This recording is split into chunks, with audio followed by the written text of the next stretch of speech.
व्यंजन वर्ण हैं, व्यंजन वर्ण कितने होते और उन्हें कितने भागों में विभाजित किया गया है, व्यंजन किसे कहते हैं, आदि सारी बातों पर विस्तार से चर्चा होगी। तो दोस्तों जल्दी से जल्दी आप लोग क्या करें, जुड़ जाएं और देखते हैं आज हमारा जो वर्णमाला में व्यंजन वर्ण का जो टॉपिक है उसे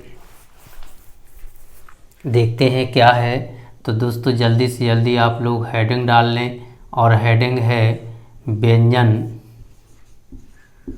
वर्ण। क्या है? व्यंजन वर्ण।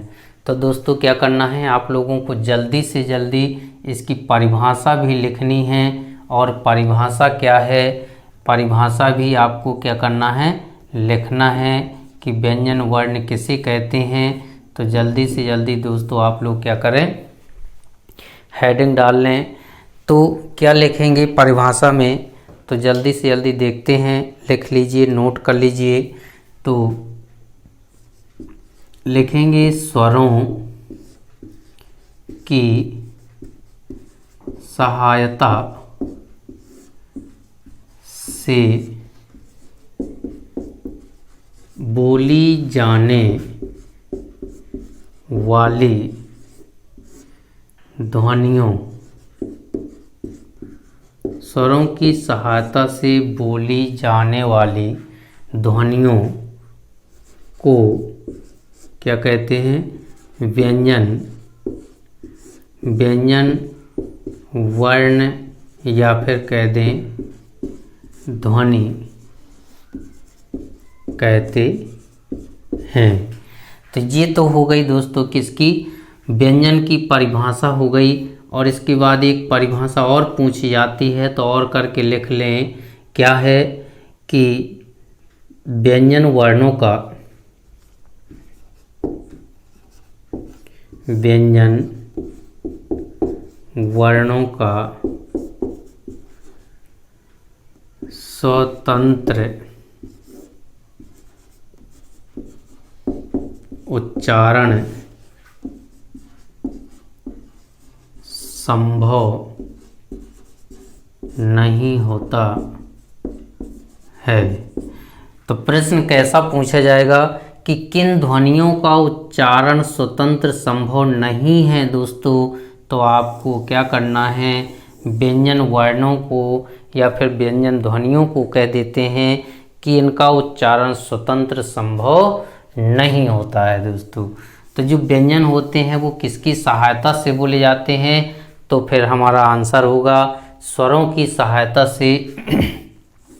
अगर कहा जाता है कि स्वरों की सहायता से बोली जाने वाली ध्वनियों को क्या कहा जाता है, तो आपका आंसर होगा व्यंजन वर्ण या व्यंजन ध्वनियाँ होंगी।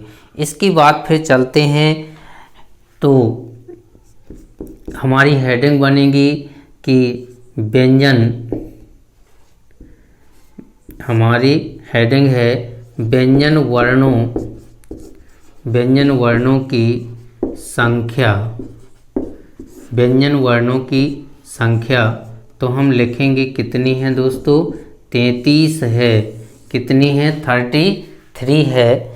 और अगला जो प्रश्न बनेगा हमारा क्या बनेगा कि 33 व्यंजन वर्णों को, 33 व्यंजन वर्णों को तीन भागों में विभाजित किया गया है। विभाजित किया गया है या कहते बांटा गया है।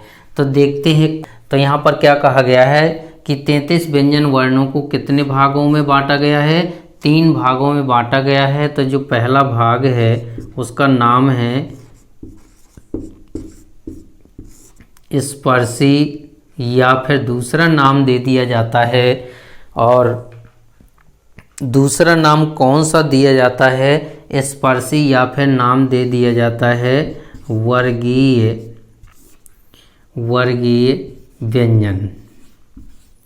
क्या दिया जाता है, स्पर्शी या वर्गीय व्यंजन दिया जाता है। तो जल्दी से जल्दी आप लोग क्या कर लें, हेडिंग डाल लें। और इसके बाद फिर जो अगला आता है, तो अगला जो दूसरा प्रकार है वो है आपका अंतस्थ व्यंजन।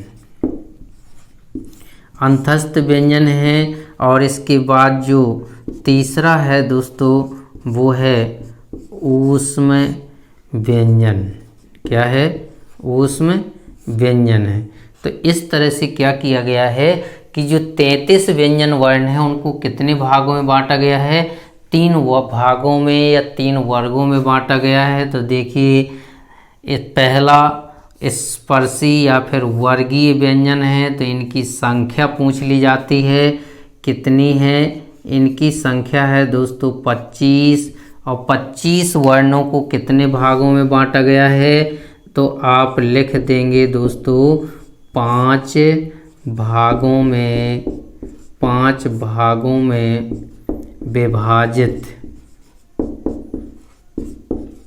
विभाजित किया गया है। कितने भागों में? 5 भागों में। किससे किया गया है? स्पर्शी या फिर वर्गीय व्यंजनों को क्या किया गया है? 5 भागों में बांटा गया है। स्पर्शी या वर्गीय व्यंजनों की संख्या पूछी जाए कितनी होगी? 25 होगी। अंतस्थ व्यंजन बताए गए हैं, तो अंतस्थ व्यंजनों की संख्या कितनी है? 4 है। ऊष्म व्यंजन बताए गए हैं, तो ऊष्म व्यंजनों की संख्या कितनी है? 4 है। अब देखते हैं 25 से 4 29 और 4 कितने हो गए दोस्तों? 33 हो गए। तो इस तरह से आपके कितने हो गए व्यंजन, जो प्रमुख व्यंजन गिने जाते हैं वो कितने हो गए? 33 हो गए।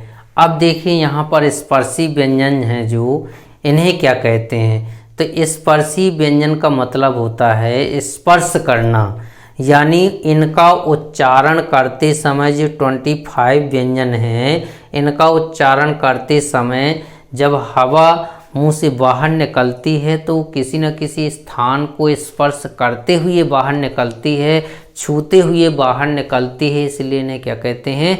स्पर्शी व्यंजन कहते हैं। और इन्हें कितने भागों में बांटा गया है? तो ये और देख लेते हैं 5 भागों में। कौन कौन से वो 5 भाग हैं? तो जल्दी से जल्दी आप लोग क्या करें, ये 5 भाग और नोट कर लें, क्योंकि ये परीक्षा की दृष्टि से बहुत ही महत्वपूर्ण है दोस्तों। तो पहला जो भाग है वो कहलाता है आपका कंठ, और इसके बाद दूसरा जो है वो है तालु, और तीसरा जो है वो है मूर्धा, और चौथा जो है वो है दंत, और इसके बाद 5वां है ओष्ठ। तो इस तरह से आपके ये 5 भागों में इन्हें क्या किया गया है? बांटा गया है। और दोस्तों ये जो स्पर्शी हैं, स्पर्शी व्यंजन जो हैं, ये हैं कितने? 25 हैं। अभी मैंने आप लोगों को बताया। तो ये 5 वर्गों में विभाजित हैं। कितने वर्गों में? 5 वर्गों में विभाजित हैं, इसलिए इन्हें क्या कहा गया है दोस्तों? वर्ग कहा गया है। इन्हें क्या कहा गया है? वर्ग कहा गया है। वर्ग कैसे निकालते हैं? हमने यहाँ डाला का वर्ग डाला दोस्तों। तो का वर्ग में देखिए कौन कौन से आते हैं? का, खा, गा, घा और अंगा आता है।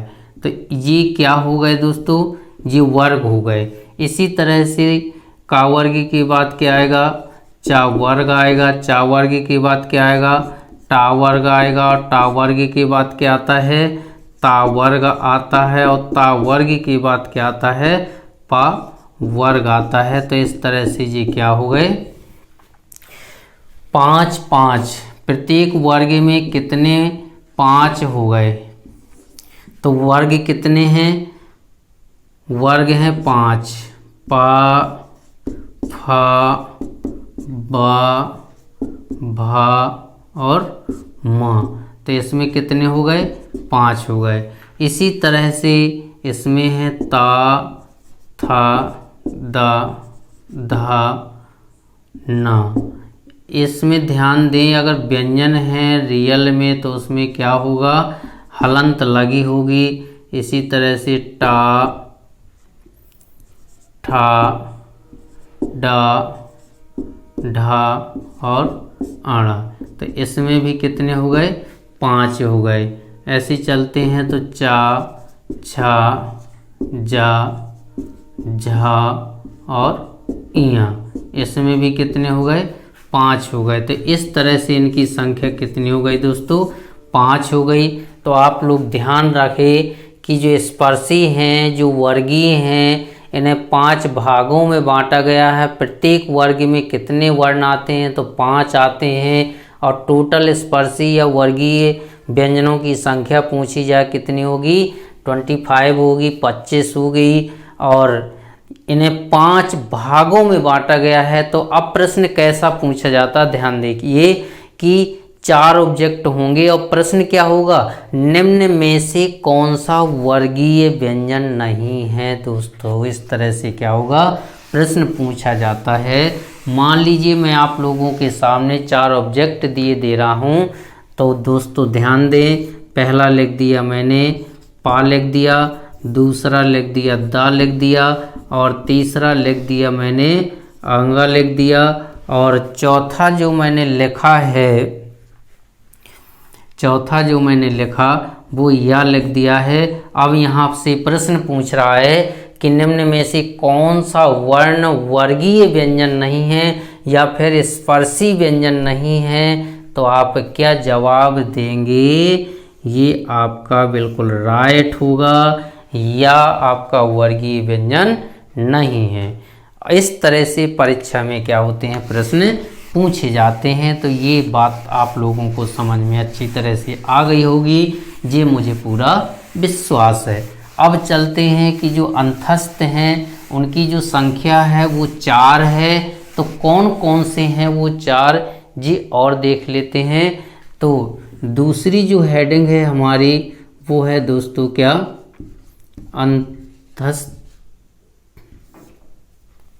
अंतस्थ व्यंजन है। तो अंतस्थ जो व्यंजन हैं उनकी संख्या कौन कौन है? अंतस्थ व्यंजन है जो उनकी संख्या कौन कौन सी है और कौन कौन है जी हम देखते हैं। तो हमने क्या लिख दिया?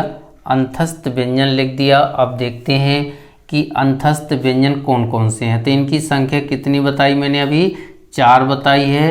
कौन कौन से हैं? या, रा, ला, वा जी आपके क्या हो गए? 4 आपके अंतस्थ हो गए।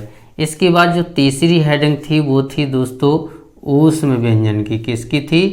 ऊष्म व्यंजन की थी। और ऊष्म व्यंजनों की संख्या भी मैंने कितनी बताई थी? 4 बताई थी। तो ऊष्म का मतलब होता है दोस्तों गर्म। क्या होता है? गर्म होता है। यानी जिन व्यंजन वर्णों का उच्चारण करने से मुंह से हवा गर्म होकर बाहर निकलती है, तो उसमें से 4 वर्ण आते हैं।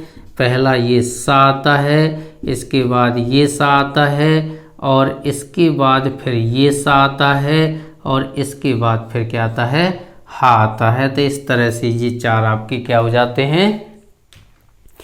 ऊष्म व्यंजन हो जाते हैं। अब ध्यान देना, इन सा जो हैं 3 प्रकार के, इनके मैंने उच्चारण स्थान भी बताए थे कि कौन सा मूर्धन्य सा कहलाता, कौन सा तालव्य सा और कौन सा दंत सा कहलाता है। तो आप लोगों को इसका भी ध्यान रखना है।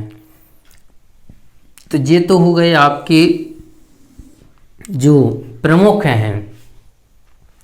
प्रमुख 33 होते हैं, तो वो हो गए आपके प्रमुख 33। इसके बाद चलते हैं दोस्तों, अगली हेडिंग डालते हैं। तो क्या होगी हमारी? संयुक्त व्यंजन होंगे। संयुक्त व्यंजन देखते हैं। संयुक्त व्यंजन वर्ण पूछे जाएं तो कितनी संख्या होती है? 4 होती है। कौन कौन से? एक तो छा छत्री का होता है, एक त्रा त्रिशूल का होता है, एक ज्ञानी का होता है, और एक ये श्रा होता है, श्री वाला। अब देखते हैं कि ये जो 4 हैं इनकी कह दें बनने की पोजीशन क्या है, क्योंकि यहाँ क्या कहा गया है? संयुक्त कहा गया है। मतलब ये किसी न किसी दो व्यंजन वर्णों से मिलकर बने हुए हैं। तो यहाँ पर इस जो छ है इसको कहते हैं कि ये का प्लस सा से मिलकर बना हुआ है। तो इस तरह से इसको क्या करते हैं, हम विच्छेद कर देते हैं। इसके बाद त्रा जो है तो ये बना हुआ है ता प्लस रा और प्लस क्या हो जाएगा, आ हो जाएगा। तो हमने दोनों व्यंजन वर्णों से क्या किया, आ निकाल लिया। इसको इस तरह से भी लिखा जा सकता है, परीक्षा में आपको लिखा मिल सकता है। तो ये भी आपका क्या है दोस्तों, सही है। इसके बाद चलते हैं ज्ञा। तो ये बना हुआ है जा और प्लस यहाँ से मिलकर बना हुआ है, या फिर यहाँ से भी स्वर निकाल लोगे सो क्या बन जाएगा। और ये स्रा है तो ये बना हुआ है सा प्लस रा प्लस आ से मिलकर बना हुआ है। तो ये चीज़ आप लोगों को क्या करनी है, ध्यान देनी है कि संयुक्त में कौन सा संयुक्त व्यंजन किन अक्षरों से मिलकर के बना हुआ है। तो ये चीज़ आप लोगों को जल्दी से जल्दी क्या करना है, नोट कर लेना है। इसके बाद चलते हैं दोस्तों, अगली जो 5वीं हेडिंग है वो है द्विगुण व्यंजन है। क्या है, द्विगुण व्यंजन है। तो द्विगुण व्यंजन कितने हैं दोस्तों, इनकी संख्या भी कितनी है, 2 है। तो कौन कौन से हैं ये द्विगुण व्यंजन, तो इनकी जो संख्या बताई जाती है तो वो 2 हैं। और 2 कौन कौन से हैं, एक तो हो गया आपका ये डा और एक हो गया आपका ये ढा। तो डा और ढा ये दोनों क्या कहलाते हैं, द्विगुण कहलाते हैं। यानी संस्कृत और हिंदी, ये संस्कृत और हिंदी की दो, या फिर कह दें कि इन्हें हिंदी की नई ध्वनियाँ भी कहा जाता है। जिन्हें क्या कहा जाता है, हिंदी की अपनी नई ध्वनि। ये क्या है, हिंदी की अपनी नई ध्वनि है। और हिंदी और संस्कृत के दोनों गुण होने के कारण यानी इनके लिए कह दिया जाता है कि हिंदी प्लस क्या है, संस्कृत हैं। तो इस तरह से इसमें क्या जुड़ गया, 2 गुण, यानी हिंदी का भी गुण है और संस्कृत का भी गुण है। तो इस तरह से ये क्या कहलाते, 2 गुण व्यंजन कहलाते हैं। तो इनको आप लोग क्या करें, जल्दी से जल्दी नोट कर लें। तो इन्हें नए व्यंजन भी कहते हैं, द्विगुण व्यंजन तो है ही, और एक और नाम इनका दे लिया जाता है और वो है उत्क्षिप्त व्यंजन कहलाते हैं। उत्क्षिप्त व्यंजन भी इन्हें कहा जाता है। तो इस तरह से इनको क्या कर लें, नोट कर लें। तो अब आपकी संख्या कितनी हो गई देखिए, अभी हमने कितने स्वर पढ़े थे, 11, और इसके बाद 2 अयोग वाह पढ़े सो हो गए 13। इसके बाद 25 व्यंजन हमने पढ़ लिए 33। संयुक्त व्यंजन हमने पढ़ लिए कितने, 4। और इसके बाद द्विगुण पढ़ लिए हमने 2। तो आप लोग अब टोटल करें कितने हो गए कि 4 3 7 3 10 और 2 12 की 2 हंस लगाई 1 3 4 और 1 5। अब आप बताएं कि हिंदी की देवनागरी वर्णमाला में वर्णों की संख्या कितनी है। तो फिर आपका जवाब क्या होगा दोस्तों, 52 होगा। तो ये 52 वर्ण आपके सामने आज उपस्थित हैं, इनको आप अच्छी तरह से क्या कर लें, अध्ययन कर लें।